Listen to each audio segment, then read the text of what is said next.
Fred Beauchesne, véliplanchiste, Fred Beauchesne, vieux véliplanchiste, 12 ans d'âge mental et toujours la tête dans les étoiles et plein de rêves pour la suite.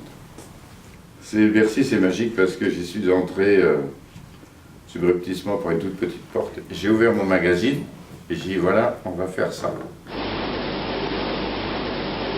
Et là, j'ai vu en face de moi des gens qui se sont dit là, on en tient, c'est un vrai, qu'est-ce qu'on va en foutre maintenant?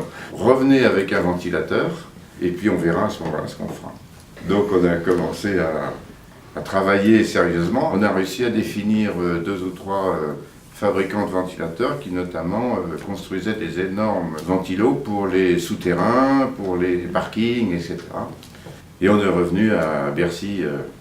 Et pareil, là c'est la bande dessinée. Oui, bonjour. Tu sais le mec là avec le ventilo, il est là. Ah oui? Qu'on le fasse rentrer, qu'on le fasse rentrer, qu'on le fasse rentrer. Rentrer. Ouais, c'est exactement ça.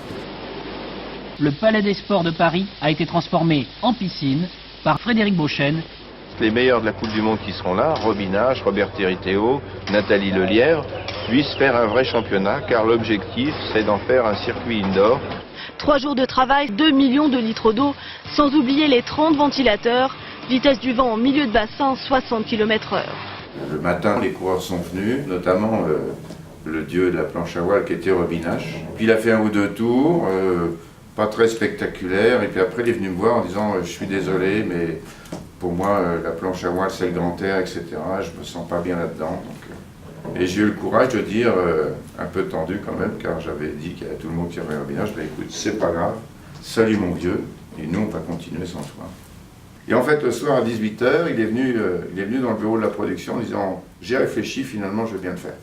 Sur la plateforme de départ, où là quand même le mec il rentrait, il avait 10 000 personnes autour de lui qui l'acclamaient. Ça il n'avait jamais vu ça, jamais, jamais. Et c'est la 2e journée où j'ai eu vachement peur, j'avais qu'une hâte, c'est que ça s'arrête. Parce que j'ai réalisé à ce moment-là que on est dans le lourd. Plus d'émotion. Voilà. Ce soir à Bercy, des performances, il en sera bien évidemment question, mais il ne faut pas oublier que le funboard, c'est avant tout du spectacle. En fait, cette opération, elle a ouvert grand les yeux au monde de la planche à voile, parce que nous étions sur Eurosport pendant 3 heures, sur 25 pays en même temps en direct. Et ça a complètement révolutionné le monde de la planche à voile. Et ça prouve que la magie du sport-spectacle, qui était un des premiers sports-spectacles avec un peu d'audace, d'eau à l'intérieur et fonctionnait bien.